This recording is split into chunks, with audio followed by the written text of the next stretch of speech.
ఈరోజు జై భీమ్రావ్ భారత్ పార్టీ వ్యవస్థాపక అధ్యక్షులు జాడ శ్రావణ్ కుమార్ గారు, పిఎస్సి చైర్మన్ ఏనుగుపల్లి కృష్ణ గారు, ఆంధ్రమాల మహానాడు కొండబాబు గారు, న్యాయవాది మల్లికార్జున్ గారు, కాకినాడ జిల్లా అధ్యక్షులు తంతరి కిరణ్ కుమార్ గారు, జాతీయ మాల మహానాడు కార్యదర్శి లింగం శివ గారు, దళిత ప్రజా చైతన్యం బొంగ సతీష్ గారు, గుబ్బల ఆదినారాయణ గారు తదితరులు మొన్న జరిగిన కాకినాడ జిల్లా సామర్లకోట మండలం వేట్లపాలెం గ్రామ శివారులో మందుగూడు సామగ్రి తయారీ పరిశ్రమలో ప్రమాదం జరిగి సుమారు 22 మంది చనిపోయారు. 9 మంది హాస్పిటల్లో ఉన్నారు.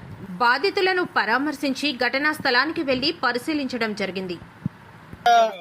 దురదృష్టకరమైనటువంటి సంఘటన. కులాలకి, మతాలకి, ప్రాంతాలకి అతీతంగా చూడాల్సినటువంటి సంఘటన. సభ్య సమాజం చేదరించుకునేటువంటి సంఘటన. 2026 సంవత్సరంలో కూడా చట్టాలు ఇంత కఠినంగా ఉన్నటువంటి వ్యవస్థలో కూడా ఇలాంటి దురదృష్టకరమైనటువంటి సంఘటనలు జరిగి మన తోటి సహోదరులను, సహోదరీమణులను పోగొట్టుకోవటం అనేది అత్యంత బాధాకరం. ఎందుకంటే చనిపోయిన వారి కుటుంబ సభ్యులకి నా ప్రగాఢ సానుభూతి, మా పార్టీ తరపు నుంచి కూడా ప్రగాఢ సానుభూతి తెలియజేస్తున్నాం. వారి కుటుంబ సభ్యులకు కూడా ప్రగాఢ సానుభూతి తెలియజేస్తున్నాం. అయితే రాష్ట్రంలో ఉన్నటువంటి ప్రజలందరూ మరొకసారి ఈ దురదృష్టకరమైనటువంటి సంఘటనకి కారణం ఎవరు అనేటువంటి అంశం మీద చాలా స్పష్టంగా ఆలోచించాల్సిన సందర్భం. ఒక 4 రోజులు హడావుడి చేస్తారు ఇలాంటి సంఘటనలు జరిగినప్పుడు. 4 రోజుల తర్వాత అధికారులు పని మామూలే, ఇలాంటి మ్యానుఫ్యాక్చరింగ్ యూనిట్స్ పెట్టుకున్న వాళ్ళ పని మామూలే, అధికారులు వాళ్ళ దగ్గర నుంచి లంచాలు తీసుకోవటం మామూలే, వాళ్ళ పనులు వాళ్ళు చేసుకోవటం మామూలే. ఇక్కడ జరిగే వైలేషన్ జరుగుతూనే ఉంటుంది, పోయే ప్రాణాలు పోతూనే ఉంటాయి, జరగాల్సిన ఆస్తి నష్టం జరుగుతూనే ఉంటుంది. 4 రోజుల హడావుడి తర్వాత మళ్ళీ మర్చిపోతాం. మీడియా సోదరులు మర్చిపోతాం, మేము మర్చిపోతాం, రాజకీయ అధికారంలో ఉన్నటువంటి వ్యక్తులు మర్చిపోతాం. కానీ దీనికి ఎక్కడ ఫుల్ స్టాప్ పడాలి అనేది మనందరం కూడా ఆలోచించాలి. దీనికి ఒక ఫుల్ స్టాప్ అయితే పడి తీరాలి.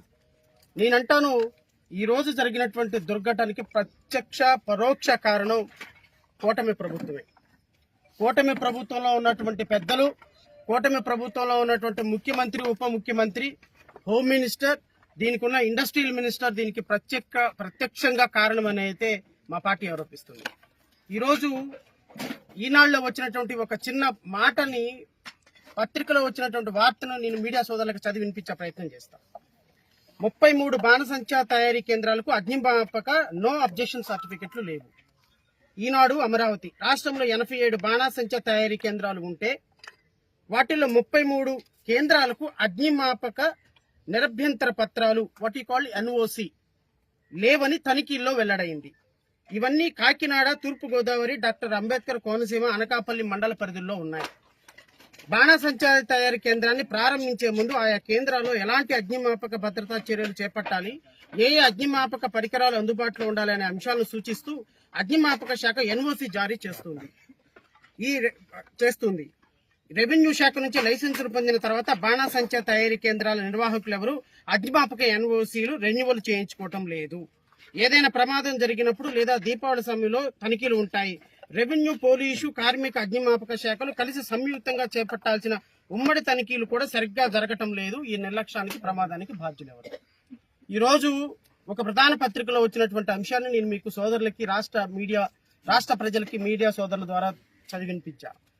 రాష్ట్రంలో ఏ బాణసంచి తయారీ కేంద్రానికి కానీ, ఏ కోల్డ్ స్టోరేజ్కి కానీ, ఏ ప్రమాదకరమైనటువంటి ఫ్యాక్టరీలో కానీ pollution control board no objection ఉండటం లేదు, కన్సెంట్ ఆఫ్ ఆపరేషన్స్ ఉండటం లేదు, ఎన్ఓసి, అగ్నిమాపక ఎన్ఓసి ఉండటం లేదు. అగ్నిమాపక ఎన్ఓసిని, పొల్యూషన్ కంట్రోల్ పర్మిషన్ ని తీసుకుంటే కొన్ని లక్షల రూపాయలు కట్టాల్సి వస్తుంది అని అధికారులు, వీళ్ళు రాజకీయ నాయకుల తొత్తుల్ని మేనేజ్ చేసి రెవెన్యూ శాఖ, పోలీస్ శాఖ, పొల్యూషన్ కంట్రోల్ బోర్డు అండ్ అగ్నిమాపక శాఖ ఏ విధమైనటువంటి అనుమతులు మంజూరు చేయకపోయినా రాష్ట్రంలో కొన్ని వేల ఫ్యాక్టరీలు ఈ విధంగానే రన్ అవుతాయి. నేను మీ ద్వారా రాష్ట్ర ప్రజలకు కోరుతున్నా, గౌరవ ఉప ముఖ్యమంత్రి పవన్ కళ్యాణ్ గారి శాఖలో పనిచేస్తున్నటువంటి పొల్యూషన్ కంట్రోల్ బోర్డు పర్మిషన్ లేకుండా నిన్న జరిగినటువంటి ప్రమాదానికి కారణాన్ని ఎవరని చెప్పాలి, మీరే ఒకసారి ఆలోచించమని కోరుతున్నా.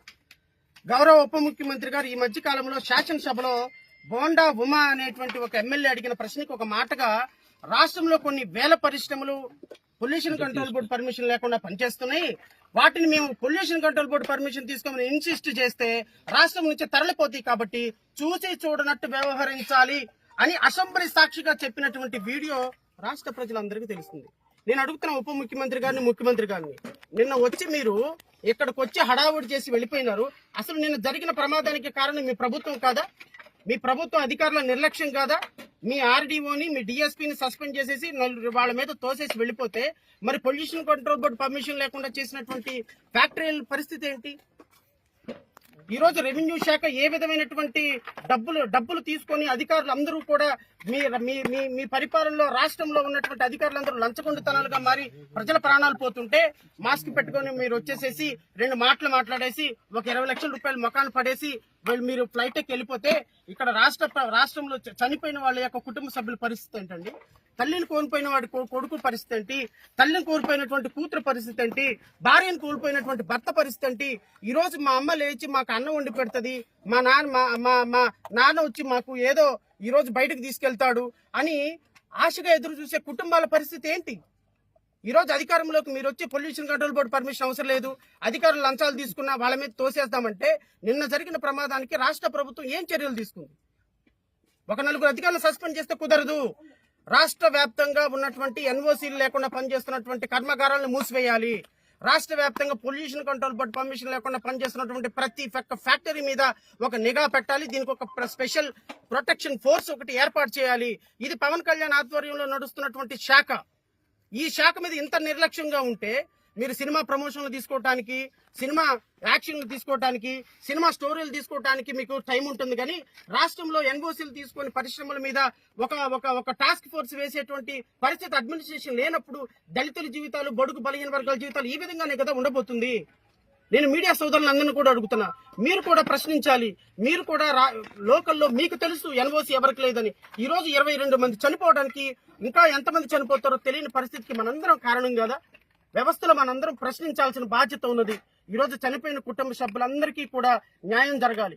నేను గౌరవ ముఖ్యమంత్రి గారిని, రాష్ట్ర ప్రభుత్వాన్ని కోరుతున్నా, మీరు పిచ్చి నాటకాలు వేసి ఒక 20 లక్షలు ఇచ్చేసి తుపాకీ ఏదో బట్టలు దులిపేసుకుని వెళ్ళిపోతే కుదరదు. ప్రతి కుటుంబానికి 1 కోటి రూపాయల నష్టపరిహారం చెల్లించాలి. పాలిమార్ కుటుంబంలో జరిగినట్టుగా ఇంతకుముందు విశాఖపట్నంలో ఒక ఇండస్ట్రీలో ఇలాగే జరిగితే గత ప్రభుత్వం 1 కోటి రూపాయలు వాళ్ళ కుటుంబాలకు పరిహారం చేసింది. మీ సొంత డబ్బులు కాదు కదా. మీరు ఫ్లైట్లో వెళ్ళటానికి 100 కోట్లు వాడుతున్నారు. మీ సిద్ధార్థ లూత్రాకి 100 కోట్ల రూపాయలు ఫీజు ఇచ్చారు. మీ కేసులో ఆర్గ్యూ చేస్తున్నారని.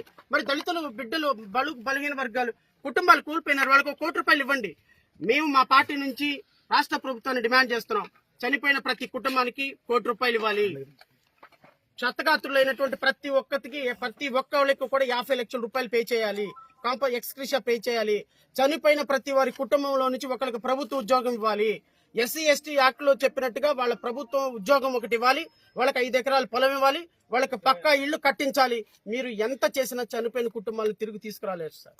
కానీ మానవత్వంతో మీ యొక్క నిర్లక్ష్యం వల్ల, అధికారుల లంచగొండితనం వల్ల ఈ రోజు చనిపోయిన కుటుంబాలకి కనీసంగా వారు చనిపోయారు, వాళ్ళ ఆత్మ శాంతించే విధంగా, వాళ్ళ కుటుంబ సభ్యులైన సంతోషంగా ఉండే విధంగా మా పార్టీ ఏదైతే డిమాండ్ చేస్తుందో ఆ డిమాండ్ నిర్వర్తించే విధంగా మీరు గనక ఒక ప్రకటన చేయకపోతే ఖచ్చితంగా మా పార్టీ న్యాయపరంగా పోరాటం చేస్తుంది.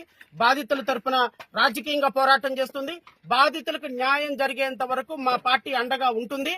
అంటే రెండో డిమాండ్ గా కలెక్టర్ అండ్ ఎస్పీ ఇమ్మీడియట్ గా అగ్నిమాపక సంబంధించిన డిస్ట్రిక్ట్ ఫైర్ ఆఫీసర్ ఇమ్మీడియట్ గా సస్పెండ్ కావాలి.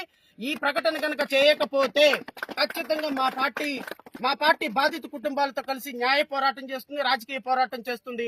ఈ రాష్ట్రంలో ఉన్నటువంటి ప్రతి ఒక్క అంశం మీద ఈ విధంగా ఎన్ఓసీ లేకుండా, ఫైర్ పర్మిషన్స్ లేకుండా నడిచే ప్రతి ఒక్క ఫ్యాక్టరీ మీద కూడా మా పార్టీ న్యాయ పోరాటం చేస్తుంది. ఇప్పటికే హైకోర్టులో చాలా పబ్లిక్ ఇంట్రెస్ట్ లిటిగేషన్స్ వేశాం. రాష్ట్రంలో ఉన్నటువంటి ప్రతి ఒక్కళ్ళు కూడా వీటి మీద ఫోకస్ చేసి ఇలాంటి ప్రమాదం మరొకసారి జరగకుండా మీడియా సోదరులు, రాజకీయ నాయకులు, ఇక్కడ ఉన్నటువంటి ప్రజాప్రతినిధులు అందరూ కూడా బడుగు బలహీన వర్గాల్ని, నిరుపేదల్ని, వారి ప్రాణాలు కాపాడే విధంగా మనందరం కలిసికట్టుగా పనిచేయాలని మనస్ఫూర్తిగా కోరుకుంటూ ఈ అవకాశం ఇచ్చిన మీడియా సోదరులకి హృదయపూర్వక నమస్కారాలు తెలియజేసుకుంటూ